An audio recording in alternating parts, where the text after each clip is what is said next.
So good evening to all. आप सभी का स्वागत है टारगेट विद एसके सर के स्पेशल सेशन में। और आज के सेशन में एक बार फिर हम जो है आपके लिए ढेर सारे क्वेश्चंस को लेकर आए हैं। और क्वेश्चन प्रीवियस ईयर के ही हैं ज़्यादातर। अब आपके अंडरस्टैंडिंग के आधार पे आप प्रश्नों का जवाब देंगे। एक चीज़ और मैं देख रहा हूँ कि आप में से सारे लोग शामिल नहीं हो रहे हैं। जब आपसे क्वेश्चन पूछा जा रहा है तो डिस्कशन में आप कोशिश करें कि ज़्यादा से ज़्यादा लोग शामिल हों। कुछ लोग बिल्कुल गेस भी करिए, अगर आपको लग रहा है कि हाँ ये हो सकता है तो गेस करिए, लेकिन शामिल जरूर होइए। शामिल होने से आपको फायदा होगा। जब तक आप बताएंगे ही नहीं तो पता कैसे चलेगा कि आपको क्या आ रहा है। हो सकता है आपका गेस ही सही हो तो आपका कॉन्फिडेंस बढ़े। चलिए, ये क्वेश्चन बहुत ही प्यारा क्वेश्चन आप सभी के स्क्रीन पे है। Angels are bright still through the brightest fell. ये बहुत ही प्यारा है, लाइन है, और ये मैकबेथ की लाइन है। क्या आप मुझे बता सकते हैं कि ये बोलने वाला कौन है और किससे बोला गया है बिना नकल किए? Can anyone tell? बहुत ही बेहतरीन लाइन है ये।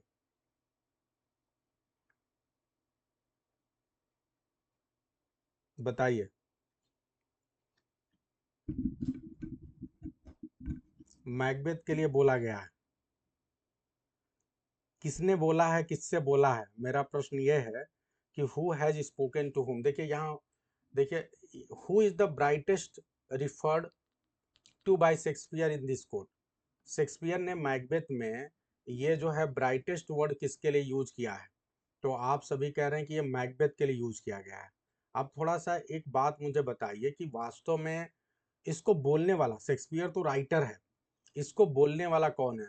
Who is the speaker of this line and to whom, और किसको बोला जा रहा है? ठीक है, कौन बोल रहा है, किसको बोल रहा है? No idea. बहुत ही बेहतरीन लाइन है ये। आपके एनबीएस नवोदय एग्जाम में आ चुका है, नवोदय के टीजीटी एग्जाम में ये आ चुका है। और ये थोड़ा सा लैंग्वेज थोड़ा सही कर लीजिएगा, ये थ्रू नहीं है, दो है, टाइपिंग मिस्टेक है। एंजल्स आर ब्राइट स्टिल दो द ब्राइटेस्ट फेल। तो अब आपको बता दूं, आनंद जी का सही है, ये कह रहे हैं मैलकॉम इस लाइन को बोलता है। बिल्कुल सही है, इस लाइन को बोलने वाला है मैलकॉम। ठीक है, और ये बोला किससे जाता है? मैकडफ से। ये बहुत ही इंपॉर्टेंट प्रश्न है, आप सभी को जानना है। अब सोचिए, टीजीटी की आप तैयारी कर रहे हैं, आपके पास सिर्फ कोर्स में 4 ही राइटर हैं। अब ये लाइन आ गया, टीजीटी के 90% बच्चे जो है धराशायी हो जाए। एकदम श्योर है, धराशायी होना तय है। 90% मैं गारंटी के साथ बता रहा हूँ। अब क्या है कि ये लाइन जो है कब बोली गई, किस लिए बोली गई, ये थोड़ा समझिए। मैलकॉम इस लाइन को बोलता है, मैकडफ से बोलता है। कब बोलता है? ये एक्ट 4 सीन 3 की बात है। एक्ट 4 सीन 3 की बात है। होता क्या है कि मैकडफ जो है यहाँ चला जाता है मैलकॉम के पास। वो समझ जाता है कि मैकबेथ जो है अब एकदम जो है खूनी अवतार में आ चुका है, एक के बाद एक हर किसी की हत्या करवा रहा है। तो अब उसे अपने देश की चिंता है, अपने देश की चिंता है, और इसलिए वो सोचता है कि हम अपने देश को तभी बचा पाएंगे जब हम मैलकॉम के पास जाएंगे। उसे जाके ये यहाँ की सिचुएशन बताना चाहते हैं। वो कह रहे हैं कि अब देर मत करिए महाराज, अब देर करने की जरूरत नहीं, अब जल्दी से आप आइए। और मैकबेथ ने बहुत ज़्यादा जो है त्राही त्राही मचा रखा है देश में, एकदम टारनी, टोटलिटेरियनिज्म, डिक्टेटरशिप का हाईएस्ट लेवल चल रहा है।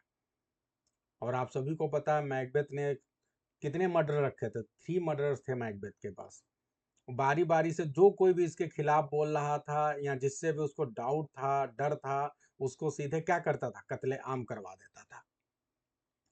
बेचारा बड़ी मुश्किल से खुद भाग के गया, अपनी पत्नी और बच्चों को लेके नहीं जा पाया था मैकडफ। और ये बहुत दुख का विषय है कि जब ये वहां जाता है मैलकॉम के पास, तो उसे बाद में खबर मिलती है कि उसके पत्नी और बच्चों को भी मार दिया गया। अब ध्यान दीजिए कि आप, अगर मैं कहूं कि सबसे बड़ा देशभक्त कौन है, अगर अगर मैकबेथ प्ले में एक प्रश्न है, हालांकि ये प्रश्न कभी आएगा नहीं, लेकिन आप जानिए कि सबसे बड़ा देशभक्त कौन है, तो मैकडफ है। अपनी पत्नी और बच्चों की जान की भी परवाह नहीं किया, गवा दिया उसने, चला गया वहां पर, सिर्फ देश की चिंता है। और वहां जब जाता है तो अब मेरा आप सभी से प्रश्न है कि जब ये मैलकॉम के पास जाएगा तो कैन एनीवन टेल कि क्या मैलकॉम जो है मैकडफ की बात को सीधे सीधे मान लेगा? क्या मैकडफ के ऊपर विश्वास करेगा कि ये बंदा सही बंदा है? Can anyone tell? बहुत सही, स्मिता नीता पंडित बिल्कुल नहीं विश्वास करेगा, उसे बिल्कुल भी ट्रस्ट नहीं है मैकडफ के ऊपर, वो किसी के ऊपर भी ट्रस्ट नहीं करना चाहता, क्योंकि उसके जीवन में इतना बड़ा कांड हो चुका है। जो उसके पिता का सबसे करीबी आदमी था, रिलेटिव था, जिसके ऊपर उसके पिता एकदम भरोसा करते थे, उस ठीक है, उसे ये लग रहा है कि मेरे पिता जो इतने अच्छे थे, बताइए वो, और जिसके ऊपर सबसे ज्यादा भरोसा, पहले तो पता ही नहीं था कि किसने मारा, लेकिन समय के साथ ये तो सबको मैकबेथ की एक्टिविटीज से पता चल गया था कि मैकबेथ नहीं मारा। तो अब उसे किसी के ऊपर ट्रस्ट नहीं रहा। उसे ये भी लग रहा था ऐसा ना हो कि मैकबेथ ही किसी व्यक्ति को भेजे मेरा शुभचिंतक बना के और मुझे ही मरवा दे। तो वो जल्दी से विश्वास नहीं करता है, किसके ऊपर? मैकडफ के ऊपर। और इसी दौरान जो बातें होती, उसी दौरान ये बात बोलता है कि एंजल्स आर ब्राइट स्टिल दो द ब्राइटेस्ट फेल। कह रहे हैं, ये तुलना करिए, बाइबिल से कहानी को जोड़ा गया है। हालांकि आप लोग मिल्टन का पैराडाइज लॉस्ट पढ़े हैं तो आप वहां से भी कनेक्ट कर सकते हैं, लेकिन चूंकि उस समय तो पैराडाइज लॉस्ट लिखा नहीं गया था, तो ये बाइबिल से कनेक्शन है। और ये बताना चाहते हैं कि जो ब्राइटेस्ट, ब्राइटेस्ट कौन है? लूसीफर, ठीक है, सैटन। तो सैटन कौन था? सबसे ब्राइटेस्ट एंजल था उस समय गॉड के दरबार में, और एंजल था, ठीक है। लेकिन एक समय ऐसा आता है कि वो खुद की सत्ता, अपना खुद का सब कुछ चाहता है कि मैं मेन बन जाऊं, मैं हेड बन जाऊं। जो गॉड है वो सन को थोड़ा सा फेवर कर रहे थे, और ये क्या चाहता था कि मेरे को बनाया जाए, मेरे को फेवर किया जाए, जबकि दोनों को बहुत माना जा रहा था। लेकिन ये जो है, जब देखा कि गॉड का थोड़ा सा जो है पलड़ा सन के पक्ष में जा रहा है, तो ये विरोध कर दिया। इसने अपने साथियों के साथ मिलके कहा कि भैया जो है हमें राजा बनना है, और उसने विरोध किया, सेम वैसे जैसे मैकबेथ ने किया। तो वही कह रहे हैं कि शुरुआत में तो सब कोई एंजल ही होता है, लेकिन बाद में क्या होता है? ऐसी भी कहानी आ सकती है, ऐसी भी सिचुएशन हो सकती है कि जो सबसे अच्छा वाला एंजल हो, जो सबसे ब्राइटेस्ट वाला हो, जिसपे सबसे ज्यादा भरोसा हो, जिसपे सबसे ज्यादा गर्व हो, वही क्या हो जाए? वही विलेन बन जाए, वही जो है अपने करेक्टर में गिर जाए। और ऐसा मैकबेथ के साथ हुआ था, ठीक है। तो ये कहीं ना कहीं ये चीज बोल के मैकबेथ से तुलना कर रहे हैं। तो यहाँ पे लूसीफर से इनडायरेक्टली तुलना की गई है मैकबेथ से। I hope it is very clear to everyone. सभी को समझ में आ रहा है डीपर से डीपर लेवल पे?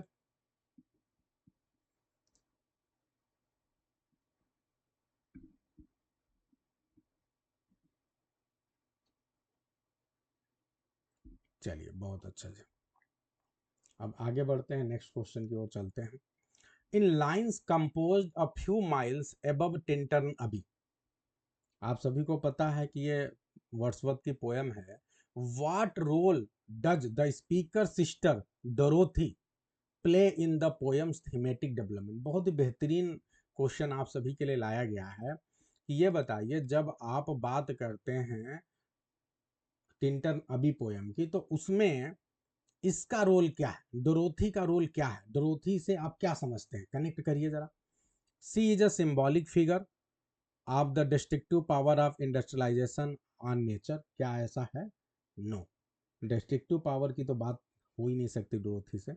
सी represent the speaker's youthful unreflective connection to nature that he has now surpassed. आगे बढ़ते हैं। She embodies the cynical view of nature. Cynical view of nature तो बिल्कुल नहीं इम्बॉडी कर रही है। She is merely an observer and no significant impact on the speaker's reflection.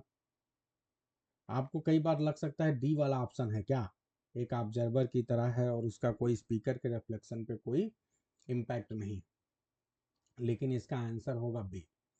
Answer B क्यों होगा, क्योंकि ये देखो, आप अगर ध्यान दें तो पोएट एक बार यहाँ पहले भी आ चुका है।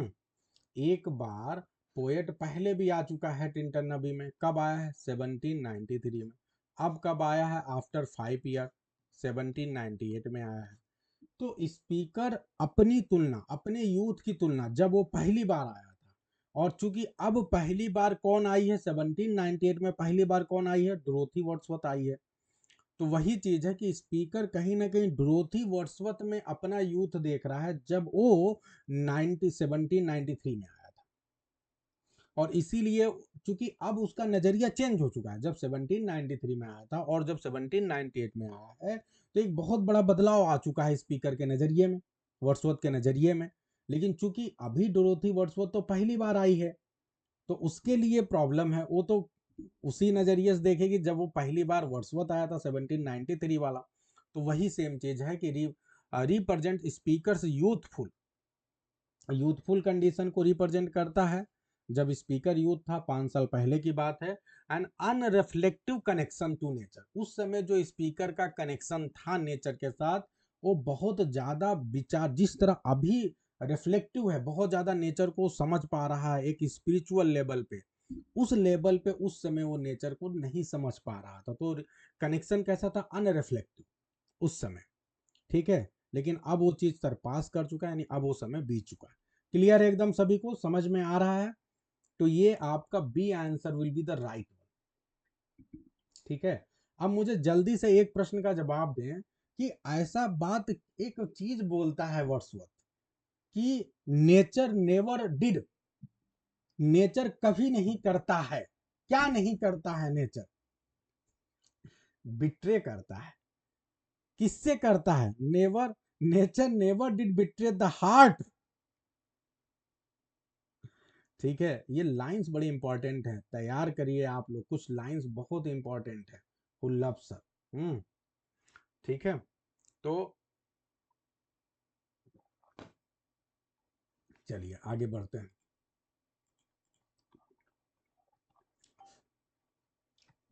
जरा ध्यान दें, she dwells with beauty, beauty that must die. वह उस ब्यूटी के साथ ड्वेल करती है, घूमती है, या उस ब्यूटी को अपने पास रखती है। ब्यूटी दैट मस्ट डाई, उस ब्यूटी को जो ब्यूटी खत्म ही हो जानी है। कौन कहता है इन लाइंस को और कहाँ कहता है? जॉन किट्स ने तो बोला है। Could you tell me that where did John Keats speak this line? कहाँ पे जॉन किट्स इन लाइन को बोलते हैं? बहुत अच्छा भाई, स्मिता, रुचि। ओड टू मेलंकली, क्या है? ओड टू मेलंकली, याद रखना है। लाइन थोड़ा, 2 लाइन पढ़ता हूं मैं आप सभी के लिए। चलो मुझे एक चीज और बता दो कि ओड टू मेलंकली जो है, ये कब पब्लिश हुआ था? What was the time when it was published? यहाँ इन व्हाट ईयर? तो 1819, बहुत अच्छा। चंचल, स्मिता, सूरज बाबू, आनंद कुमार, सचिन, ठीक है, 1819। और स्पेशली ये समर का सीजन था कि स्प्रिंग का? तो स्प्रिंग ऑफ 1819, स्प्रिंग सीजन में सारे आए थे। चलिए, अब लाइंस जो है थोड़ा मैं पढ़ देता हूं। लास्ट स्टैंजा से ये लाइन ली गई है, ओड टू मेलंकली की लास्ट स्टैंजा से लाइन ली गई है, थोड़ा पढ़ते हैं। सी ड्वेल्स विद ब्यूटी, ये लास्ट स्टैंजा की पहली लाइन है। She dwells with beauty, beauty that must die, and joy whose hand is ever at his lips, bidding adieu, and aching pleasures nigh, turning to poison while the bee mouth sips. I, in the very temple of delight, wailed melancholy has her soren shrine. तो ये lines हैं कुछ।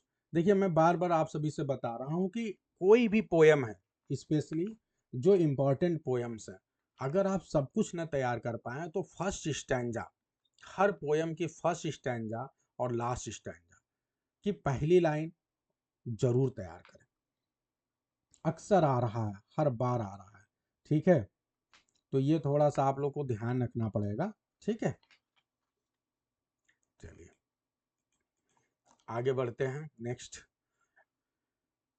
चलिए ये बताइए आप लोग कि ये कहाँ से आया हुआ है। Marriage by it's title is a monopoly.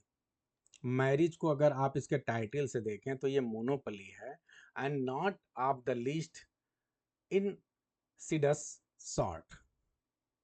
ये जो स्टेटमेंट है कहाँ से लिया गया है?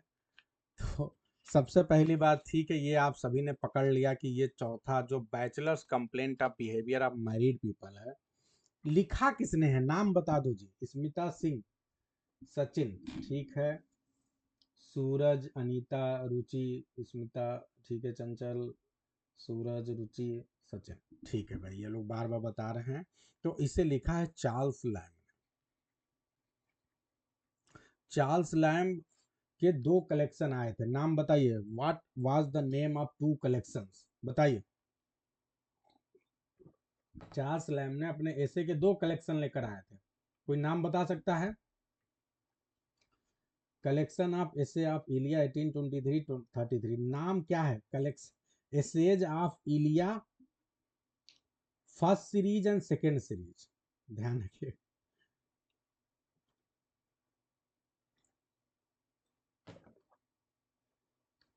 First series 1823, second 1833।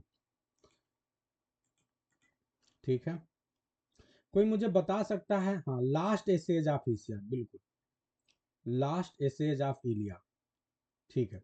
अब मुझे ये बताइए जरा कि किस कंपनी में काम करते थे? कोई नाम बता सकता है?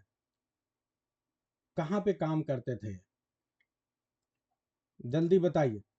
ये क्लर्क के रूप में कहीं काम करते थे, नाम बता सकते हैं आप लोग कहाँ पे काम करते थे? ईस्ट इंडिया कंपनी में, साउथ सी हाउस, उसी का एक वो है, साउथ सी हाउस, ठीक है, बहुत अच्छा। ईस्ट इंडिया कंपनी आएगा तो भी आप मार देंगे, बिल्कुल सही है। चलिए अब आगे बढ़ते हैं नेक्स्ट क्वेश्चन। तो अगर आपसे कलर के रूप में पूछे, ध्यान रखना, बहुत छोटी छोटी चीजें आपके पीजीटी एग्जाम में कई बार पूछ दी जाती हैं, हम नहीं कर पाते हैं कि किस रूप में कैसे काम किया, कलर के रूप में काम किया, ठीक है।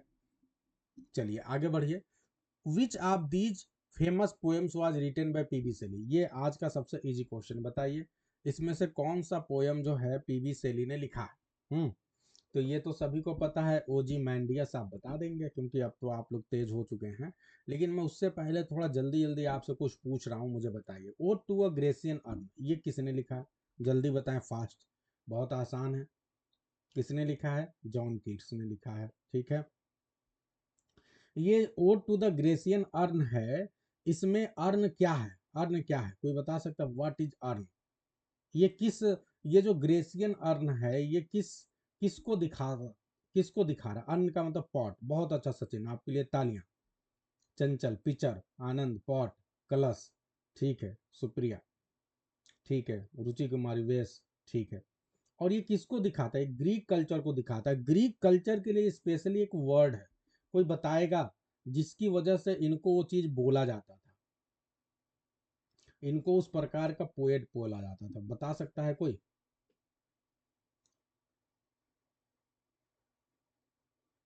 सिल्वन हिस्टोरियन, ग्रेसियन अर्न को सिल्वन हिस्टोरियन बोला गया, बहुत अच्छी बात है। स्पेलिंग में थोड़ा सा मिस्टेक है, ध्यान रखिएगा। सिल्वन हिस्टोरियन, अगर आपसे एग्जाम में क्वेश्चन पूछ दे कि which has been called the described as sylvan historian, तो सिल्वन हिस्टोरियन कौन है? अर्न को बोला गया। हेलेनिक वर्ड सुने कि नहीं? हेलेनिक पोएट, हेलेनिक पोएट, ठीक है। तो हाँ, जो ग्रीक, हाँ, हेलेनिक पोएट उन्हें बोलते हैं जो ग्रीक कल्चर को बहुत ज़्यादा रिप्रेजेंट करते हैं, स्पेशली इनके लिए यूज किया जाता है, ठीक है, जॉन कीट्स के लिए। चलिए अब आगे बढ़ते हैं नेक्स्ट। लाइंस कंपोज, ये तो बहुत आसान है, पीबी से सॉरी विलियम वर्ड्सवर्थ। और राइम ऑफ द एंशिएंट मारिनर, ये बहुत इंपॉर्टेंट वर्क है, इसलिए आप सभी को मैं बताना चाहूँगा ये आपके एग्जाम में पूछा जा सकता है। सैमुअल टेलर कॉलेरिज आपके सिलेबस में नहीं है, लेकिन ये बहुत इंपॉर्टेंट राइटर हैं और इनका ये सबसे इंपॉर्टेंट वर्क है, S T. Coleridge, Samuel Taylor Coleridge. अब आपसे एक दूसरा प्रश्न पूछ रहा हूं कि ये पहली बार कब पब्लिश हुआ था, कहाँ पब्लिश हुआ था? Could you tell me the name of the collection? क्योंकि ये बहुत इंपॉर्टेंट प्रश्न है आपके एग्जामिनेशन पॉइंट ऑफ व्यू से। तो पहली बार 1798 में आया था और कलेक्शन का नाम क्या है? What is the name of the collection? Lyrical ballads. तो है छोटी छोटी बातें लेकिन मगर मोटी बातें हैं, जब एग्जाम में आती है तो हमसे हो जाती है गड़बड़ी। अब थोड़ी सी बात कर लेते हैं ओजीमेंडियस की, देखते हैं कौन क्या हमें बताता है अभी। हाँ बिल्कुल, लिरिकल बैलेट का पहला पोयम है, आनंद जी बता रहे हैं, बिल्कुल भाई। अब मुझे जल्दी से बताइए, जो ओजीमेंडियस है ये किस प्रकार का पोयम है? क्या ये ओड है, क्या ये सोनेट है, क्या ये लिरिक है, क्या ये बैलेड है? Can anyone tell? Rajesh ji कह रहे हैं ओड है, चंचल जी कह रहे हैं बैलेड है, ये है सोनेट। ताली हो जाए 3 लोग के लिए, दिव्या, सूरज, सचिन, अनीता पांडे, सुप्रिया, प्रियंका। तो ये एक सोनेट है, सबसे पहली बात ध्यान रखना है कि ये एक सोनेट है। अब जो दूसरी अच्छा, रुचि कुमारी पहले बोलिए, ठीक है जी। इसके बाद मुझे दूसरी बात आप ये बताएं कि ये सोनेट है, ये पब्लिश कब हुआ था और किस कलेक्शन में, किस मैगजीन में आया था? तो ये 1818 में पब्लिश हुआ है and it has appeared, it was appeared in the examiner. Magazine का नाम क्या है? The examiner. कर लेंगे आप लोग? 1818 में द एग्जामिनर में आया है, लंदन की मैगजीन है। क्लियर है? तो ये काफ़ी इंपॉर्टेंट फैक्ट्स है जो आप सभी को ध्यान रखना है। बहुत छोटी छोटी मगर मोटी बातें हैं। इसी पोयम को बाद में सेली का एक अगला कलेक्शन आता है, जिस कलेक्शन का नाम है Rosalind and Helen, a modern eclogue with other poems. उसमें भी इस पोयम को शामिल किया जाता है, ठीक है। और बाद में इनका एक पोस्थुमस कंपाइलेशन आता है पोयम का 1826 में, उसमें भी इसको शामिल किया जाता है। अब मेरा एक सबसे बड़ा प्रश्न है, जो बड़ा इंपॉर्टेंट प्रश्न है कि ये ओजोमेंडियस है कौन? ये कौन सी बला है? किसी वस्तु का नाम है, किसी व्यक्ति का नाम है, हैं? किसी एनिमल का नाम? तो ये कौन है? ये किंग ऑफ इजिप्ट रहे हैं। अब जो ये किंग ऑफ इजिप्ट होते थे, उनको किस नाम से हम जानते थे इजिप्टियन लैंग्वेज में? तो हम उनको फराओ नाम से जानते। किस नाम से? Pharaoh, PHARAOH, pharaoh. अब ये जो फराओ होते थे, ठीक है, ये किंग ऑफ इजिप्ट कहलाते थे, वहां पे इनके लिए वर्ड फराओ यूज किया जाता था। अब जो दूसरी सबसे बड़ी बात है कि एग्जैक्ट नेम कौन क्या है, ठीक है, टट पे 12th क्लास में आप लोग पहुंच जा रहे हैं, 11th में टट है। चलिए, अब एक बात ध्यान दें यहाँ पे कि इनका एक्चुअल नेम कौन है? जो इजिप्टियन किंग या फराओ की बात हो रही, एग्जैक्टली नाम क्या है? तो सूरज बाबू ने बताने की कोशिश की है, इनका नाम है रेमसेस सेकंड। क्या नाम है? रमसेस, RAMESSES, सेकंड। तो रामसेस सेकंड नाम है, ठीक है, जिनके ऊपर जो है ये लिखा गया। क्लियर? एकदम सभी लोग याद रखेंगे कि नहीं? आपके एग्जामिनेशन का क्वेश्चन है। इतने ढेर सारी बातें बता रहा हूं, इससे बाहर इस पर कुछ नहीं आने वाला है, ये समझ लो। एकदम एक्सप्लोर करके रख रहा हूं। अभी तक जो भी चीजें आई थी, अभी तक तो बड़ा आसान आता था। 2021 के पहले बहुत ज्यादा डिफिकल्ट क्वेश्चन नहीं आए थे। 2016 तक, 16 में थोड़ा सा कुछ चीजें दिया, और 2021 वाले में इसने बहुत ज्यादा अदर वर्क को कंबाइन करके पूछने लगा। तो हम अपने आप को तैयार करके चल रहे हैं कि हम हर वर्क का पब्लिकेशन याद रखेंगे, किस कैरेक्टर पे बेस करके है वो याद रखेंगे, everything will try to learn. और जितनी चीजें बता रहा हूँ बस इतना ही ध्यान रख लो, आपका काम हो जाएगा। अब जो है एक दूसरा प्रश्न है, ये बड़ा इंपॉर्टेंट प्रश्न है, अगर इस प्रश्न का जवाब दे दिए तो दिल खुश हो जाएगा। अब मेरा प्रश्न ये है कि भैया ये बताओ, जब ओजी मैंडियस लिखा गया था, तो ओजी मैंडियस को क्या शर्त लगी थी क्या दो लोगों के बीच में कि भैया तुम भी लिखो हम भी लिखें? तो एक और इनके दोस्त हैं, साथी हैं उसी समय के, जिन्होंने लिखा था, उन्होंने भी एक पोयम लिखा था, इन्होंने भी एक पोयम लिखा, दोनों ने पोयम लिखा था। नाम बताइए उस साथी का जिसके साथ मिलके इन्होंने लिखा था। उसका नाम है होरेस स्मिथ। चंचल जी के लिए तालियां हो जाए, नाम बता दिया। तो इनके फ्रेंड का नाम है Horace Smith.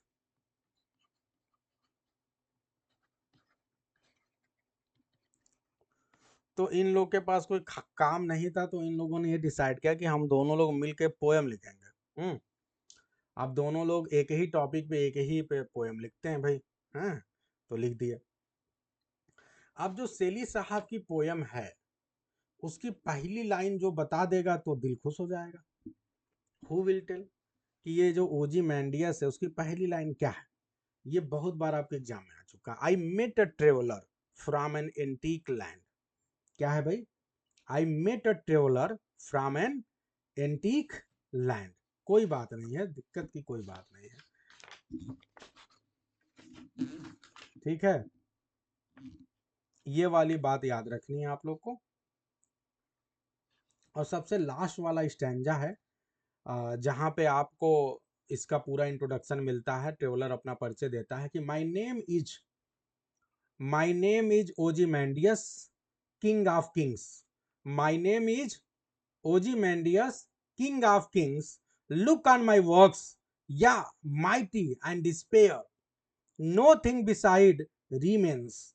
Round the decay of the colossal wreck, boundless and bare, the lone and level sand stretch far away.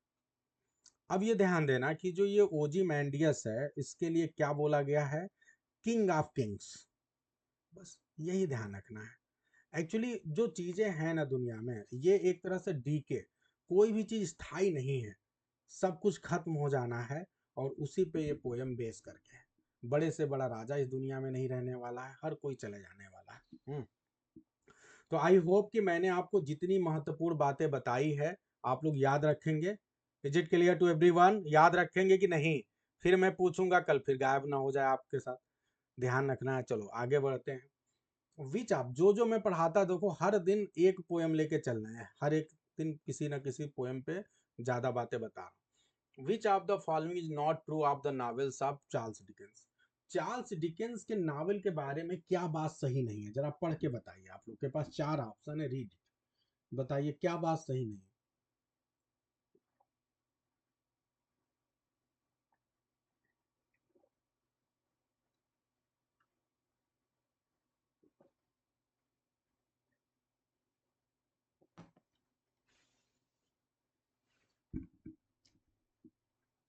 पढ़िए। They deal with the problems of discontents of an urban civilisation. बिल्कुल सही है, urban civilisation चल रहा है, उसकी वजह से जो डिससेटिस्फैक्शन है, उस प्रॉब्लम्स को दिखाने की कोशिश की गई। एकदम सही है। The plots are strikingly tight knit. इसकी जो प्लॉट है, स्टोरी लाइन है, वो बहुत ही टाइटली लिखा गया है, ठीक है। तीसरा पढ़ते हैं। They share a sense of fun and determination and optimism. They incorporate elements of popular contemporary culture. अब पहली बार मैं देख रहा हूं कि सारे लोग गलत आंसर बता रहे हैं। ये गलत आंसर आप इसलिए बता रहे हैं क्योंकि आपने एम.एच. अब्राहम नहीं पढ़ा है। अगर आप एम.एच. अब्राहम ध्यान से पढ़े होते तो आप कभी गलत ना बताते।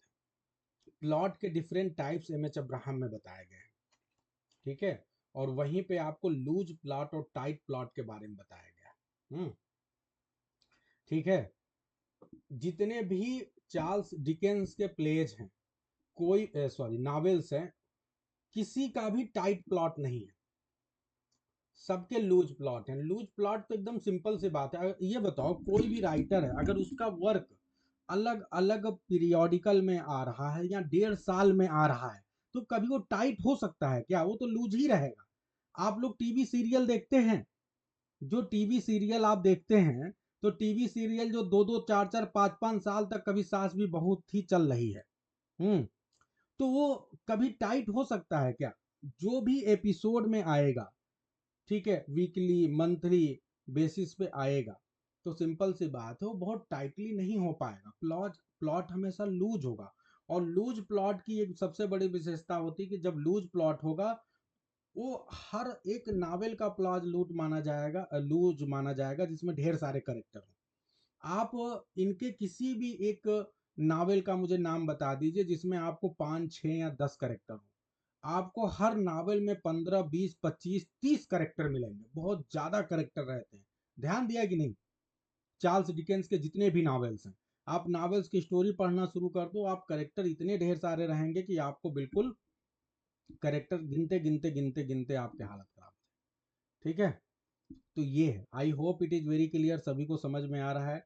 तो जो चार्ल्स डिकेंस के प्लॉट हैं वो सारे लूज प्लॉट हैं, लेकिन ये भी ध्यान रखिए कि कई बार कहा जाता है कि जब लूज प्लॉट हो जाता है तो स्टोरी लोगों को बांध नहीं पाती है, दमदार नहीं होती है।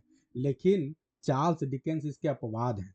इनके प्लॉट लूज भी रहते हैं लेकिन उसके बावजूद भी आपको बांध के रखते हैं। बहुत शानदार लिखते हैं ना, ये बहुत बड़े राइटर हैं।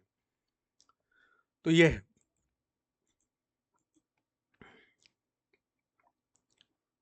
चलिए अब आगे बढ़ते हैं नेक्स्ट क्वेश्चन की ओर। What is the name of a Greek tragedy? नाम बताइए ग्रीक ट्रेजेडी का, रिटन बाय मैथ्यू आर्नोल्ड, जो मैथ्यू आर्नोल्ड ने लिखा है।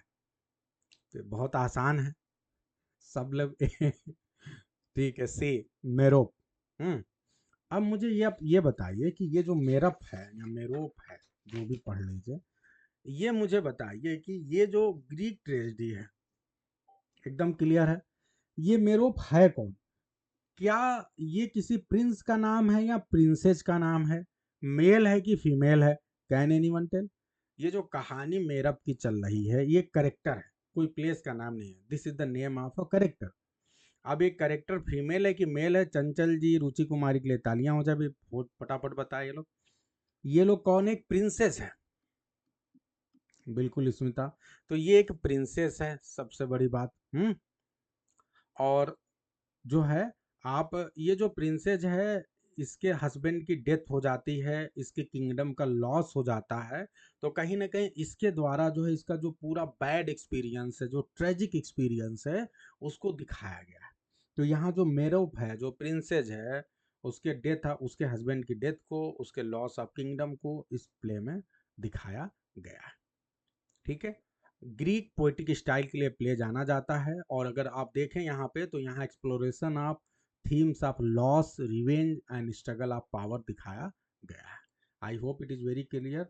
एंड ये कब आया था? बहुत अच्छा, अनीता पांडे, स्मिता सिंह, ये 1858 में आया था।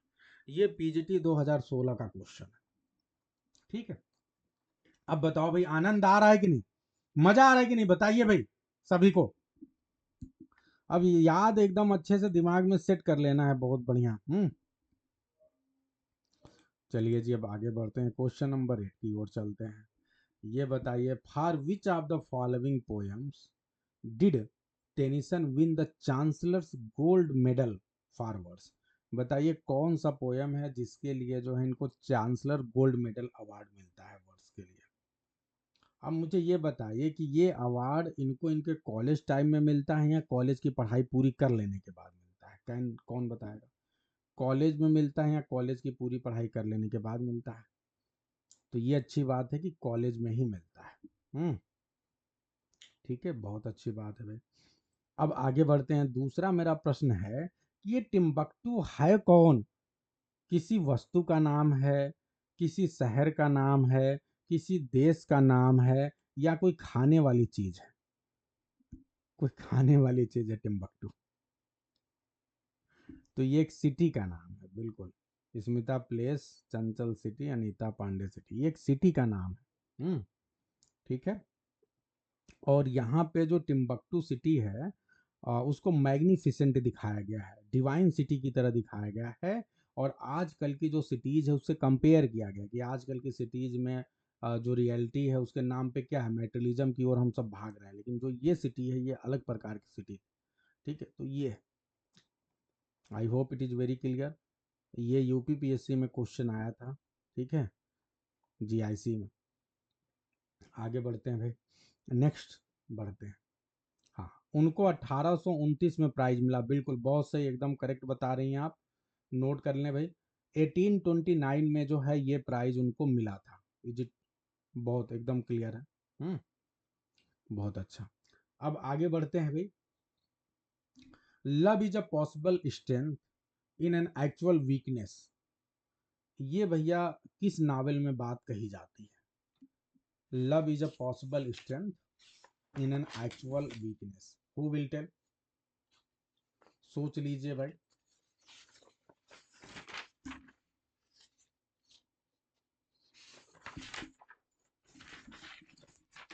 फार फ्रॉम द मैडिंग क्राउड, ठीक है, इसको आप लोग चेक कर लीजिएगा। It has been told in far from the madding crowd, ठीक है। अब आप लोगों को कुछ चीजें मैं आप सभी से पूछना चाहूंगा, बताना चाहूंगा फार फ्रॉम द मैडिंग क्राउड के बारे में। अब मुझे जल्दी से देखो, आप लोगों को कनेक्ट करना है बहुत ज्यादा ज्यादा। फार फ्रॉम द मैडिंग क्राउड की जब आप बात करते हैं, तो फार फ्रॉम द मैडिंग क्राउड में लव ट्रायंगल है। क्या है भैया? लव ट्रायंगल है। कोई मुझे बता सकता है कि हीरोइन का नाम क्या है और उसके तीन लवर कौन है? मतलब एक अनार तीन बीमार, एक अनार दो बीमार का नाम आपने सुना था, लेकिन यहाँ पे एक एक हमारी हीरोइन है और तीन उसके चाहने वाले हैं। नाम बताइए लवर्स के। तो हमारी हीरोइन का नाम है बाथशेबा एवरडीन। इनके पहले सबसे पहला जो चाहने वाला कौन है? वो है गैब्रियल ओक। गैब्रियल ओक जो पहली बार देखता है एकदम शुरुआत में। दूसरे नंबर पे चाहने वाला कौन है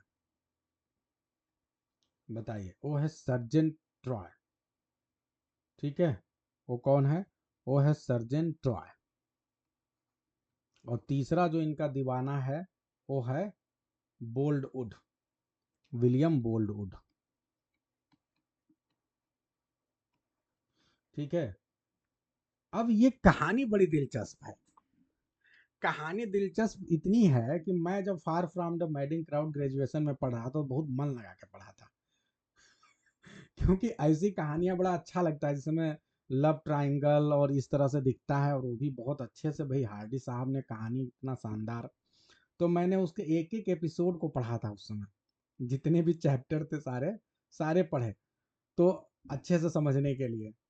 फिलहाल यहाँ जो गैब्रियल ओक है, अब ध्यान दीजिए, गैब्रियल ओक एक शर्मिला टाइप का जो शाई नेचर का है, और ये सबसे पहले बाथशेबा एवरडीन को देखता है। बाथशेबा एवरडीन उस समय बहुत अमीर नहीं थी, एक गरीब लड़की थी, मतलब सिंपल वे में, और ये जो है अपने एक रिलेटिव के यहाँ गई हुई थी। और ये जो है आपके गैब्रियल वो थोड़ा सा अपने आप को अच्छा मानते थे, अमीर मानते थे, क्योंकि इनके पास 100 भेड़ थी, ठीक है, इनके पास शीप बहुत ढेर सारे थे। लेकिन इनके साथ दुख होता है। फिलहाल अभी आप ये ध्यान दें कि गैब्रियल ओक जो है पहली नज़र में देखते ही इसको प्यार हो जाता है, किससे? बाथशेबा एवरडीन से। पहली नज़र में इसको बाथशेबा एवरडीन से प्यार हो जाता है, और ये उसका पता करके उसके घर पहुंच जाता है और कहता है कि भैया मैं जो है शादी करना चाहता हूँ। लेकिन सीधे सीधे इसको मना कर दिया जाता है, ठीक है। तो फिर उसके बाद से बाथशेबा एवरडीन जो है वो चली जाती है। अ, सौभाग्य से इसको जो है एक बहुत बड़ा जो है एक ओनरशिप, इसको फार्म का ओनरशिप मिल जाता है, और फिर ये बहुत बड़ी मालकिन बन जाती है, ठीक है। लेकिन उससे पहले जो है आप ध्यान दें कि गैब्रियल ओक जो है अचानक जो एक फार्म का ओनर था जिसके पास बहुत ढेर सारे शीप्स थे, फिर हुआ क्या? अचानक एक गरीब हो जाता है, और जो पहले अपने आप को मतलब ठीक ठाक समझ रहा था, पैसे वाला था, अचानक उसे जो है घूमना पड़ता इधर उधर जॉब की तलाश में। और सौभाग्य से वो बाथशेबा एवरडीन जिसने उसे रिजेक्ट किया था उसी के यहाँ पहुंच जाता है काम के लिए, और फिर उसके यहाँ नौकरी करने लगता है। तो बहुत अच्छा स्मिता यहाँ बता रही कि गैब्रियल ओक के जो सीप थे वो क्या हुआ, वो मर गए। वो कैसे मरे? उनका गैब्रियल ओक के पास एक कुत्ता था।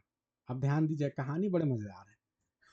जो कुत्ते थे उसके पास एक कुत्ता था। कुत्तों को क्यों रखते हैं? ताकि सीप जो है इधर उधर ना भागें, उनको कंट्रोल में रखा जा सके, इसलिए कुत्ता को रखते हैं। अब इनका जो डॉग था उसने गड़बड़ी कर दी।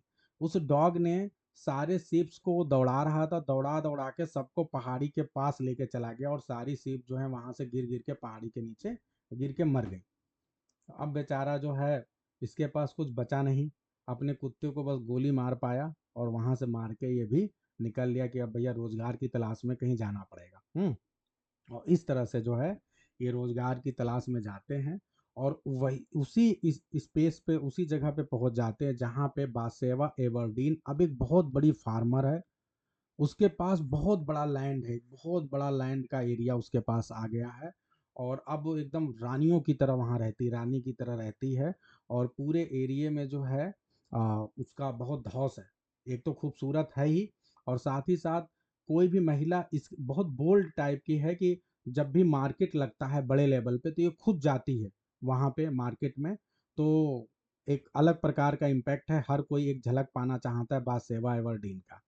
अब यहाँ पे एक बात समझिएगा कि बासेवा एवर्डीन को यहाँ पे जो विलियम बोल्डवुड साहब हैं, ये अपने लगभग जो इनकी उम्र 35 से 40 के आसपास होगी, और ये जो है आज तक इन्होंने कभी शादी नहीं किया है, ये किसी को कभी देखते नहीं थे। इनको फीमेल से मतलब किसी भी प्रकार का कोई अफेक्शन नहीं है, इन्होंने शादी न किया है, न इनकी कोई करने की इच्छा है।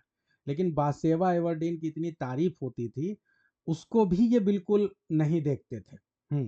अपने अधेड़ उम्र में हैं तो आप 40 प्लस मानिए, 50 प्लस ना बोलें चंचल जी, 40 प्लस की एज में आप बोल सकती हैं।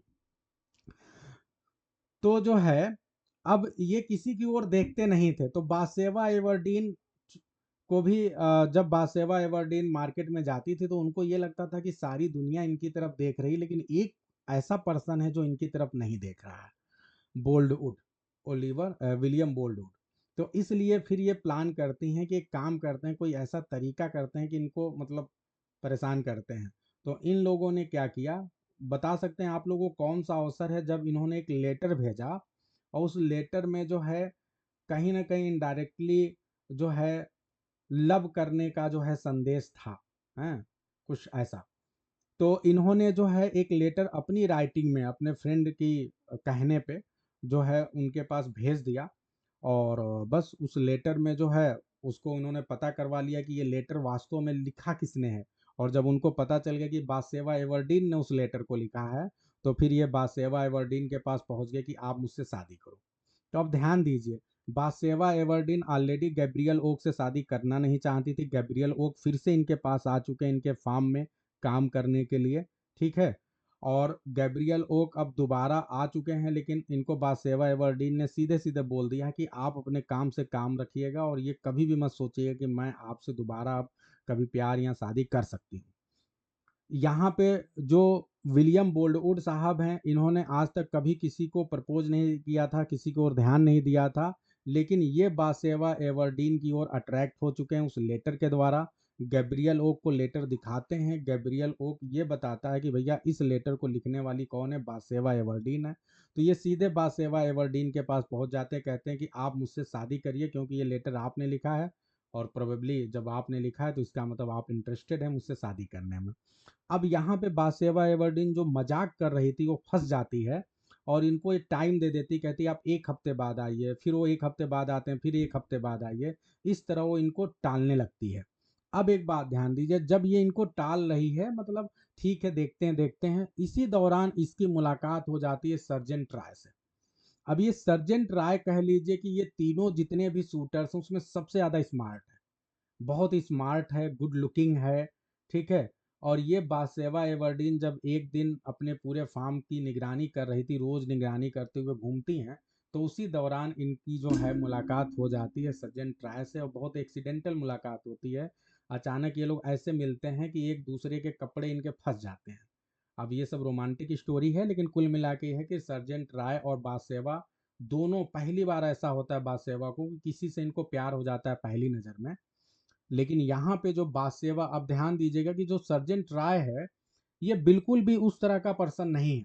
मतलब जैसे होता है ना कि कई बार लोग देखते हैं बहुत स्मार्ट, लेकिन जितना ऊपर से इतना स्मार्ट भोले दिखते हैं, अंदर से उतने ही खतरनाक होते हैं। तो एक वर्ड है यहाँ पे आप सभी को बताना चाहूंगा, फिलाइंडरर। फिलाइंडरर। तो आप ये जो फिलाइंडरर वर्ड है ये किसके लिए यूज कर सकते हैं? ये यूज कर सकते हैं आप किसके लिए? सर्जन ट्रॉय के लिए। अब आपका एग्जाम का कुछ क्वेश्चन है, मैंने जितनी स्टोरी बताई है इतने से ही आपके एग्जाम के कई क्वेश्चन बनेंगे। और ध्यान रखिएगा, बस मैं जल्दी जल्दी 1 मिनट में अपनी बात को खत्म करता हूं ताकि ज्यादा बढ़े ना और सारी बात आपको समझ में आ जाए। तो अब ध्यान दीजिए, ये बासेवा एवर्डीन जो है, जिसने ये वादा किया है बॉलीवुड से बार बार कि भाई आप आओ, मैं आपसे बाद में देखती हूँ शादी करूंगी, लेकिन इसी दौरान ये चुपके से शादी कर लेती है। किससे? सर्जन ट्रॉय से।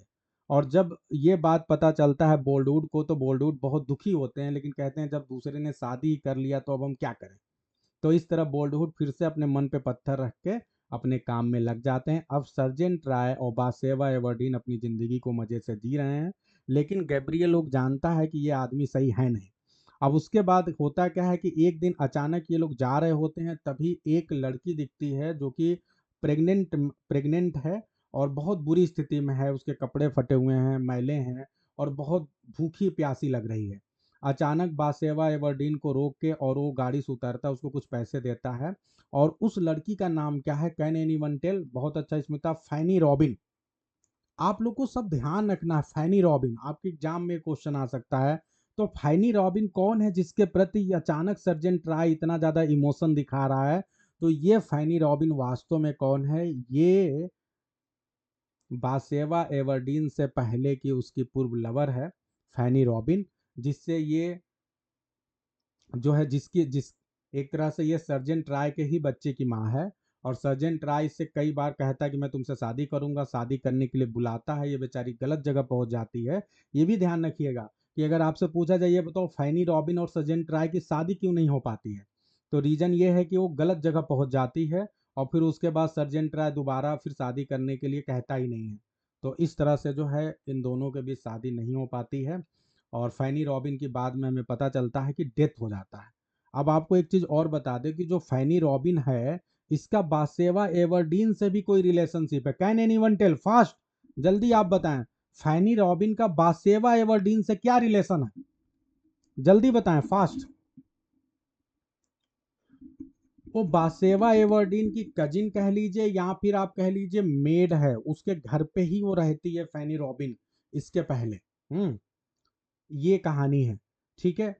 फिर ये फैनी रॉबिन अचानक गायब हो जाती है, तब जो है फिर ये दोबारा जब इसकी डेथ हो जाती है फैनी रॉबिन की, तब दोबारा जब इसकी जो है एक तरह से जो कॉप्स है वो उसको लाया जाता है, ठीक है, उसकी बॉडी को लाया जाता है और उसकी बॉडी के साथ जो है उसका छोटा सा बच्चा, जो कि चूंकि जब लेबर पेन होता है तो लेबर पेन के साथ ही बच्चा और माँ दोनों की डेथ हो जाती है, जच्चा बच्चा दोनों की मृत्यु हो जाती है। और फैनी रॉबिन जब उस बॉक्स को खोल के देखती है तो पागल हो जाती है। क्यों? क्योंकि वहां पे उसे गोल्डन कलर का हेयर दिखता है। और ये जो गोल्डन कलर का हेयर था, ये एक बार इसने देखा था किसके पास? सर्जेंट ट्राय के पास। तो उस समय सर्जेंट ट्राय जो है ऐसे फुसला दिया था। अब ये पूरी तरह से समझ गए कि ये फैनी रॉबिन ही है जिसके साथ इसका रिलेशनशिप था। दोनों के बीच बहुत ज़्यादा झगड़ा होता है और फिर उसके बाद सर्जेंट ट्राय एकदम अपने रिश्ते को एक्सेप्ट कर लेता है और गुस्सा के चला जाता है वहाँ से नाराज होकर। और सर्जेंट ट्राय फिर उसके बाद पानी में कूदता है एक नदी में, उसके कपड़े बाहर रहते हैं और हमें ये पता चलता है, फिर वो बाहर नहीं आता है तो हमें ये पता चलता है कि सर्जेंट ट्राय जो है डूब चुका है पानी में। अब जब सर्जेंट ट्राय पानी में डूब चुका है, अब ध्यान दीजिएगा बहुत इंटरेस्टिंग है, बस 2 मिनट की बात है। सर्जेंट ट्राय पानी में डूब चुका है, तो अब ये बताइए क्या गैब्रियल ओ कहेगा कि भैया तुमने जिससे प्यार किया था वो तो मर गया, तो अब मुझसे शादी कर लो? बासेवा एवर्डीन के पास जाएगा कहने के लिए कि तुम मुझसे शादी कर लो? या फिर विलियम बोल्डवुड साहब फिर से पहुंच जाएंगे कि भैया अब तो तुमने जिससे अपने मन से शादी कर लिया वो तो इस दुनिया में रहा नहीं, तो तुम मुझसे शादी कर लो? क्या ऐसा होगा? तो यस, इसके बाद विलियम बोल्डवुड साहब पहुंच जाएंगे, गैब्रियल ओक नहीं जाएगा बल्कि विलियम बोल्डवुड जाएंगे और ये जाके कहेंगे कि आप अब मुझसे शादी करिए, अब आप बीच में ये आ गया था, अब ये चला गया है, मुझसे शादी करो। अब यहाँ पे एक आपके एग्जाम का प्रश्न है कि बासेवा एवर्डीन कहती देखो मैं बहुत दुखी हूँ, परेशान हूँ, ठीक है, मैंने आपसे कह दिया था, वादा कर दिया था, मैं आपसे शादी करूंगी, लेकिन इसके लिए आपको इंतजार करना पड़ेगा 7 ईयर्स। कितने साल? 7 ईयर्स। 7 साल इंतजार करने के लिए विलियम बोल्डवुड तैयार हो जाते हैं। कहते हैं ठीक है, मैंने चाहे अधेड़ उम्र में प्यार किया है, लेकिन मैंने सच्चा प्यार किया है तुमसे, मैं तुम्हारे लिए 7 साल का 7 जन्म भी इंतजार कर लूंगा। अब ये इंतजार करते हैं 7 सालों तक, और फिर क्या होता है, 7 साल के बाद वो दिन आखिरी में आ ही जाता है, जब जो है इनका शादी का समय आ जाता है। ये कहते हैं ठीक है, अब शादी होगी। अब शादी के लिए सब कुछ तैयार, मंडप तैयार, सब लोग शादी करने के लिए दुल्हा दुल्हन जोड़े में आ चुके हैं। और तभी एक बहुत ही खतरनाक घटना घटती है, और एक बहुत ही खतरनाक घटना घटती है। वो कौन सी घटना है वो समझना आप। वो घटना ये घटती है कि ठीक शादी वाले दिन जो है सर्जेंट ट्रॉय आ जाता है। सर्जेंट ट्रॉय जो है बच गया रहता है और शादी वाले दिन आ जाता है। अब बताइए, जिस व्यक्ति ने पहली बार किसी से प्यार किया हो अधेड़ उम्र में, फिर वो व्यक्ति उसको छीन के लेके चला जाए, कोई बीच में आके, हैं, दुष्ट टाइप का आदमी, और फिर उसके बाद वो उसके लिए लंबा 7 साल तक इंतजार करे, और फिर वो ठीक मेन समय पे आ जाए, तो ऐसे समय उस व्यक्ति का क्या होगा? खून खौल जाएगा। तो यहाँ पे विलियम बोल्डवुड का यही हाल होता है। फिर ये बिल्कुल इंतजार नहीं कर पाते हैं, अपना घर से पुश्तैनी बंदूक निकाल के आते हैं और गोली धाएं धाएं धाएं, और जो है सर्जेंट राय को इस दुनिया से अलविदा करा देते हैं। सर्जेंट राय की जान चली जाती है, विलियम बोल्डवुड को जेल में डाल दिया जाता है। फांसी की सजा होने वाली थी, गांव वालों ने रिक्वेस्ट किया कि बहुत अच्छा आदमी है, इस महिला के आ जाने की वजह से बेचारा बर्बाद हो गया, अब तक की इसकी ज़िंदगी बहुत बढ़िया चल रही थी, जब से इसने एक लेटर दे दिया तभी से इसकी ज़िंदगी बर्बाद हो गई है। तो इसलिए बाद में इसके ऊपर दया जज कर देता है, इसकी फांसी की सज़ा को उम्र कैद में बदल दिया जाता है। लेकिन अब इस समय बासेवा एवर्डीन जो है, अब इसको दुनिया की बहुत अच्छी समझ आ चुकी है, जब दो दो इतने बड़े बड़े कांड हो गए, और तब इसे फाइनली जो है एक पर्सन है, गैब्रियल ओक, जो कि सच्चा लवर है शुरुआत से लेके अब तक, और वो सारी चीज़ों को अपनी आंखों से देख रहा है, ठीक है। तो उसे लगता है शायद उसको गैब्रियल ओक साथ देगा, लेकिन आप बताइए क्या गैब्रियल ओक को साथ देना चाहिए? जिसने सच्चा प्यार किया था शुरुआत से, उसके पास रहा हर दुख की घड़ी में, जिस व्यक्ति ने साथ दिया था वो गैब्रियल ओक था। आपको पता है, जब गैब्रियल ओक उसके फार्म पे रह रहा था, तो जब भी कभी कोई सिचुएशन गड़बड़ आती थी, तो यही बेचारा हेल्प करता था, क्योंकि ये बहुत ही टैलेंटेड स्किल्ड पर्सन था, बहुत सी चीजें इसे आती थी। कई बार बहुत लॉस में जाने वाली थी बासेवा एवर्डीन, उस समय किसी ने साथ दिया, तो गैब्रियल ओक ने साथ दिया। उसके बावजूद भी गैब्रियल ओक की बिल्कुल भी इज्जत नहीं करती थी बासेवा एवर्डीन, जब देखो तब उल्टा सीधा इसे बोल देती थी। लेकिन फिर यह था कि बाद में सॉरी बोल देती थी तो ये मान जाता था। लास्ट में क्या हुआ कि अब गैब्रियल ओक ने डिसाइड किया कि मैं अब जा रहा हूं, मैं अब जा रहा हूँ। बासेवा एवर्डीन के पास आता है, कहता है कि अब जो है मुझे लगता है कि मुझे यहाँ से जाना चाहिए।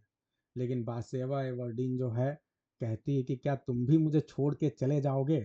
थोड़ी सी रोमांटिक स्टेटमेंट आ जाता है बासेवा एवर्डीन की तरफ से, और फिर इसे लगता है कि शायद बासेवा एवर्डीन को मेरी सख्त ज़रूरत है, और ये डिसाइड करते हैं कि अब बासेवा एवर्डीन के साथ ही रहेंगे। और फिर उसके बाद बासेवा एवर्डीन के साथ एक बहुत ही सिंपलिसिटी के साथ ये शादी कर लेते हैं, फिर रहते हैं। ये थी स्टोरी। स्टोरी सबको समझ में आई भाई? बहुत ज़्यादा बोर तो नहीं हुए आप लोग? जल्दी जल्दी मैंने सारी चीज़ें आपको बताने की कोशिश की है। उम्मीद है कि सारे करेक्टर्स आप याद रखेंगे, तीनों करेक्टर्स जो हैं, बासेवा एवर्डीन, गैब्रियल ओक और सारे जितने भी हैं, ठीक है। फैनी ब्राउन का जो है करेक्टर, वो भी आपको याद रखना है, ये मेजर करेक्टर्स हैं। बहुत अच्छा। स्मिता ने उस फार्म का नाम बता दिया, वेदरबरी फार्म का नाम है, ठीक है, सेटिंग है ये, ठीक है। बहुत पहले की कहानी है, जल्दी जल्दी आप लोग को ठीक है। अब जल्दी से हम आते हैं। अच्छा, ठीक है, अब जल्दी से आप लोग बताइए कि ये जो नावल है, ये सीरियल फॉर्म में, जैसे चार्ल्स डिकेंस के नावल आते थे तो वो सीरियल फॉर्म में आते थे, ऐसे ये भी नावल सीरियल फॉर्म में आया था। आप बता सकते हैं सीरियल फॉर्म में किस मैगजीन में आया? बिल्कुल सही है स्मिता, कॉर्न हिल मैगजीन। आनंद कुमार जी सही है। तो मैगजीन का नाम क्या है? कॉर्नहिल मैगजीन में आया था। लेकिन जब ये कॉर्नहिल मैगजीन में ये स्टोरी आई थी मंथली सीरियल के फॉर्म में, ध्यान रखिएगा मंथली सीरियल के फॉर्म में आई है, तो उस समय क्या थॉमस हार्डी का नाम लिखा रहता था? नो, ये कॉर्नहिल मैगजीन में एनोनिमसली आया है। कैसे आया जी? एनोनिमसली। और बाद में बुक फॉर्म में जब आया है तब इनका नाम आया। बुक फॉर्म में कब आया है? 1874 में। क्लियर है सभी को? तो ये कुल मिला के पूरी पूरी बात आपके सामने मैंने रख दी। अब सोचो आपका पूरा क्लियर हो गया। अब एग्जाम में कुछ भी आ जाए, आप जाके एकदम जो है fire from the madding crowd एकदम करके आने वाले हो। ठीक है, चलिए अब आगे बढ़ते हैं, अगले क्वेश्चन की ओर चलते हैं। The waste land, which of the following best describes the setting of the waste land? दो द वेस्ट लैंड जो है उसकी सेटिंग जो है, बताइए। It contribute to the dominant theme. Setting के बारे में बताइए भाई, क्योंकि सेटिंग ही थीम का एक बहुत बड़ा रीजन बनती है। देखते हैं कौन बता पा रहा है। अल्लस आइडलिक कंट्री साइड से, कंट्री साइड तो है ही नहीं, लंदन सिटी की बात है। N ancient mystical forest, forest भी नहीं है, पकड़ सकते हैं, आते हैं। और डेजोलेट अर्बन लैंडस्केप, अर्बन है, शहर का लैंडस्केप है। Primarily London, reflecting spiritual and cultural decay. Spiritual and cultural decay हो गया है। किस प्रकार से लोग स्पिरिचुअली और कल्चरली खत्म हो गए हैं, कुछ भी नहीं रहा। बहुत ही बेहतरीन क्वेश्चन है आपके सामने, और इसका ऑप्शन है 3C। क्लियर है सभी को? अब मैं आगे बढ़ने से पहले थोड़ा जानना चाहूंगा कि आप में से कितने लोग मुझे बताएंगे कि जो वेस्टलैंड है, वेस्टलैंड कितने पार्ट में आया था? In how many part it was published? बताइए कितने पार्ट थे? 5 थे। क्या आपको नाम याद है पांचों का? पांचों का नाम याद है? नाम याद होना चाहिए, एकदम फटाफट नाम बता पाओ तब तो मजा आएगा। आपके एग्जाम में ना जाने कितनी बार नेट एग्जाम में पूछ चुका है कि क्रम बताओ, इसका क्रम बताओ। बहुत अच्छा जी, 434 लाइन है। ठीक है, 4 लाइन है इसमें, सारी मेजर मेजर चीजें याद रखनी है। अब मुझे ये बताइए कि जब यूनाइटेड किंगडम में पब्लिश हुआ था, यानी जब ये लंदन में पब्लिश हुआ था, तो ये किस मैगजीन में पब्लिश हुआ था? और उसके बाद ये अमेरिका में भी पब्लिश हुआ, वहां किस मैगजीन में पब्लिश हुआ? तो ये बहुत इंपॉर्टेंट है। ये लंदन में, ये जो है इंग्लैंड में पब्लिश हुआ था द क्राइटेरियन मैगजीन में। किसमें? द क्राइटेरियन में। और अमेरिका में पब्लिश हुआ था द डायल में। तो ये ध्यान रखना है, बहुत इंपॉर्टेंट फैक्ट है। इसकी जो शुरुआत है, बहुत ही फेमस फ्रेज है, आप लोग को बता दूं, ये जो आपका burial of the dead, game of the chess, ठीक है, death by water, what the thunder said, अभी भी एक बच गया, the fire sermon, the fire sermon इसमें था। ठीक है,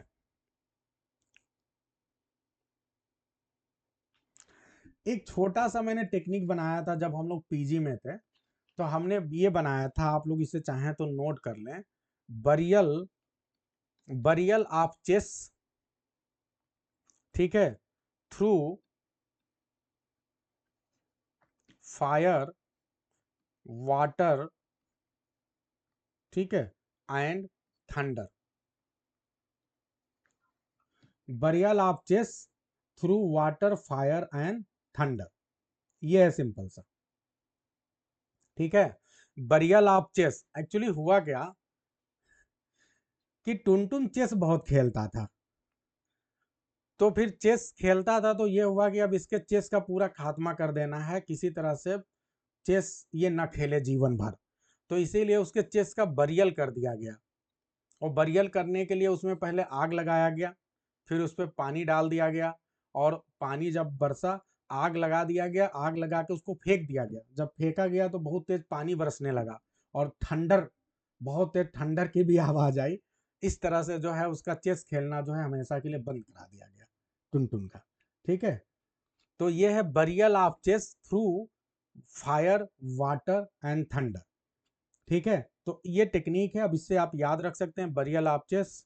ठीक है, तो ये आप लोग बना लेंगे, इसे नोट कर लेंगे। ठीक है, इसमें पहला वाला आपका बरियल ऑफ द डेड है, दूसरा वाला गेम ऑफ चेस है, तीसरा वाला फायर सरमन है, चौथा वाला डेथ बाय वाटर है, चौथा वाला वार्ड थंडर सेड है। ठीक है, बहुत अच्छा। आप सभी लोग जो है बेहतरीन तरीके, लेकिन इसे याद रखिए, याद रखना बहुत जरूरी है।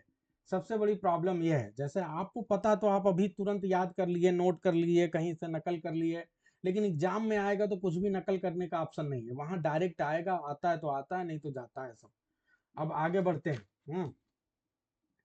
आगे नहीं, याद ऐसा करना है ना चंचल जी, कि ये फिर तुरंत कोई आपको अचानक नींद में जगाए और एक थप्पड़ मारे, कहे बताओ पांचों पार्ट बताओ, और तुरंत आप फटाक से बता दो।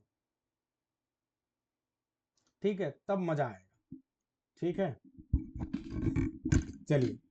अब एक बात आप लोग को जल्दी से जो है आनंद जी याद दिला रहे हैं, तो मैं आप सभी को बता दूं कि इस पोयम की स्टार्टिंग की जो लाइन है वो सेम एक बहुत ही बेहतरीन लाइन है, जो कि कैंटरबरी टेल्स में लाइन आई है। कैंटरबरी टेल्स में लाइन है, उसी का दूसरे प्रकार से यहाँ लाइन आया है, अप्रैल इज द क्रूलेस्ट मंथ। ठीक है, तो ये जो लाइन है ये जो है कैंटरबरी टेल से कहीं ना कहीं कनेक्ट करता है अपने आप में। तो ये जो फेमस फ्रेज है अप्रैल इज द क्रूलेस्ट मंथ, ये आता है आपके एग्जाम में, तो इसके लिए आप थोड़ा सा तैयार रहेंगे। और इसका रेफरेंस कहाँ से है? आपका कैंटरबरी टेल से। ठीक है जी, तो I hope it is very clear to everyone. ये ऐसा पोयम है, बहुत सही। April is the sweetest month in Canterbury, ये है। और इसका ठीक उल्टा यहाँ पे जो है अप्रैल इज द क्रूलेस्ट मंथ जो है वो यहाँ आता है। ठीक ठीक है, बिल्कुल। चलिए, बहुत अच्छा भाई, बहुत अच्छा आप लोग प्रयास कर रहे हैं। आनंद जी, चंचल जी, छाया भाई, सुप्रिया, रुचि, सूरज बाबू, सचिन, सभी लोग अपने लिए तालियां बजा लें। बहुत अच्छा प्रयास आप लोग कर रहे हैं भाई। चलिए, अब आगे बढ़ते हैं। ये हमारा लेक्चर बहुत बड़ा हो जाता है, छोटा सा सोच के लाता हूँ, हो जाता है बड़ा। अब थोड़ा जल्दी जल्दी खत्म कर देता हूँ। Which of the following poems by Kamala Das is in dialogue form? कौन सा कमला दास का पोएम है जो डायलॉग फॉर्म में है? बताइए भैया। हाँ हाँ, ये डेडिकेट किया गया है, बोला गया है फैब्रो मिलिग्रो, बेटर क्राफ्टमैन इसका मतलब होता है। और ये वास्तव में पर्सन कौन है? स्मिता, उनका नाम तो बता दो। एजरा पाउंड, बिल्कुल। तो ये पोयम डेडिकेट किया गया था एजरा पाउंड को, बिल्कुल सही है, बहुत अच्छा। हाँ, तो ये डायलॉग फॉर्म में इसमें कौन है भाई? बताओ भाई, जल्दी से बताइए। तो द इनविटेशन, ये पोयम है जो डायलॉग फॉर्म में है। ठीक है, चलिए थोड़ा आगे बढ़ते हैं, थोड़ा जल्दी जल्दी कर लेते हैं। The burly landlord in the barber's trade union, barber's trade union में जो लैंडलॉर्ड है उसका नाम क्या है? Can anyone tell? बताइए भैया।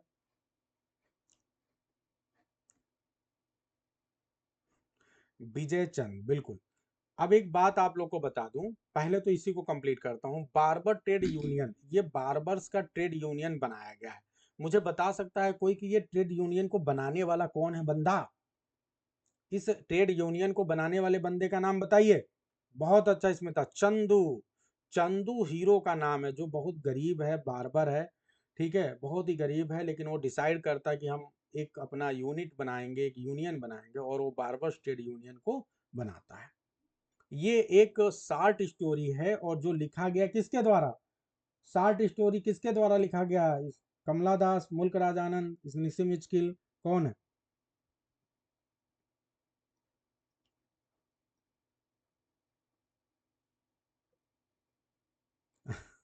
अच्छा, उस समय नहीं पता था, अब तो सब पता चल गया, अब तो बहुत कुछ पता चल गया आप लोग को। ठीक है, तो मुल्क राज आनंद, बिल्कुल बहुत सही जी।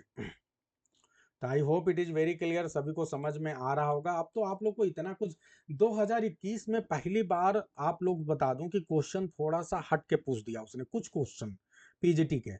अब उसमें बच्चों ने उसमें गड़बड़ हो गया, क्योंकि इसके पहले शार्ट स्टोरी से क्वेश्चन ही नहीं आया था, तो किसी ने कभी तैयार नहीं किया। अब शार्ट स्टोरी से अचानक क्वेश्चन आ गया तो आप फंस गए, क्योंकि आप पहले तैयार नहीं करते थे।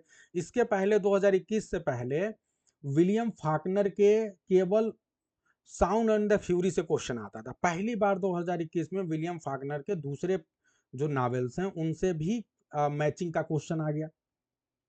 तो ये पहली बार ऐसा हुआ था 2021 में, और अब हम लोग इस लेवल पे अपनी तैयारी कर चुके हैं कि भैया आप तुम किसी के स्टोरी को पूछ लो, कुछ भी मैचिंग पूछ लो, अब हम हर तरह से तैयार हैं।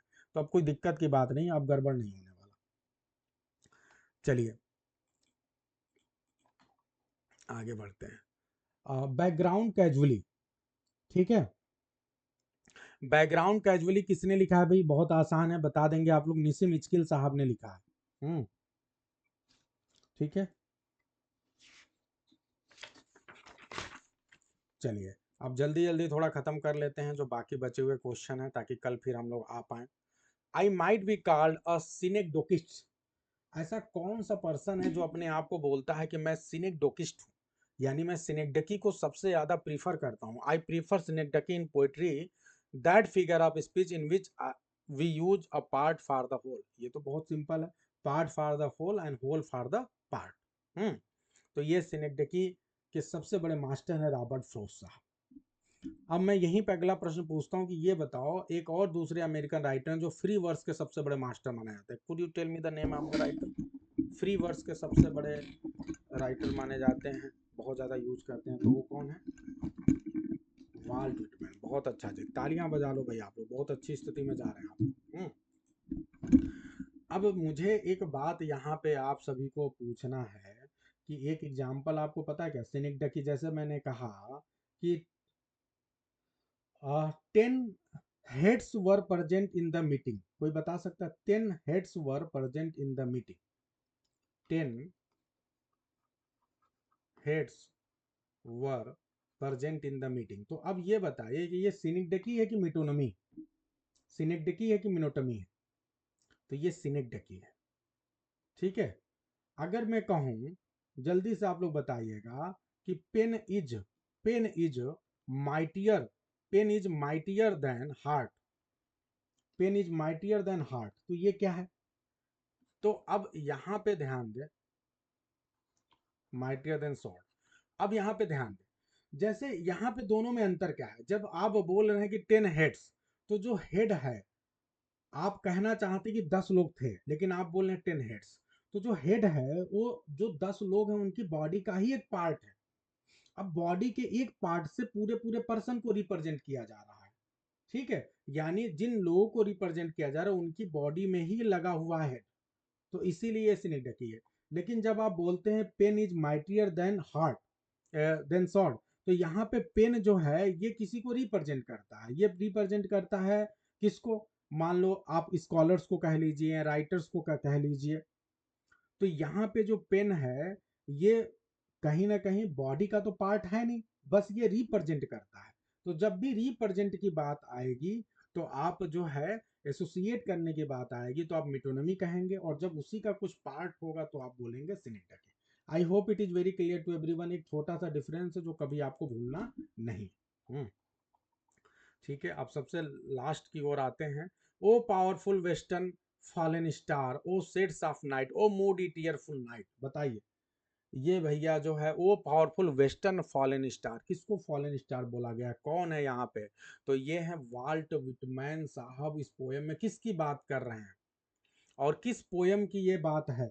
बहुत अच्छा स्मिता, अब्राहम लिंकन की बात हो रही है, और ये पोयम है when lilacs last in the dooryard bloomed. यही आप लोग कंफ्यूजन में पड़ते हैं। कल आप लोग को मैं बताऊंगा कि अब्राहम लिंकन पे एक दो नहीं बल्कि चार चार फेमस पोयम लिखा है। किसने? वाल्ट विटमैन ने। आप लोग को लगता है वो कैप्टन माइक कैप्टन ही केवल लिखा है क्या? ये नहीं, बल्कि चार चार पोयम लिखे गए हैं। वो कल की क्लास में बताऊंगा, आज समय नहीं है। तो चार चार पोयम लिखे गए हैं, और ये दूसरा पोयम है relax last in the dooryard bloomed, ये भी है। अब आगे बढ़ते हैं।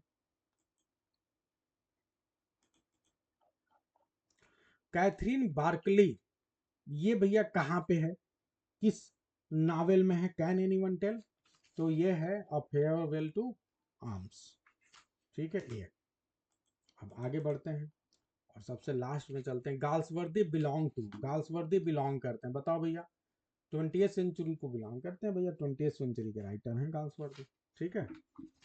तो आनंद आए कि नहीं आए बताइए भाई, कैसा लगा आप लोग को? टीजेटी वाले नाराज हो रहे होंगे देखो टीजीटी के भी क्वेश्चन, बहुत सी चीजें हैं जो आपको कनेक्ट करती हैं। अगर आप अब जब तैयारी कर ही रहे हैं तो अब टीजीटी पीजीटी क्या, बस कनेक्ट रहिए आप। लिटरेचर को जितना बढ़िया से पढ़ेंगे उतना बढ़िया, चाहे जो एग्जाम देने जाइए, टीजीटी पीजीटी एलटी कुछ भी दीजिए, सब जगह बेहतर करेंगे आप।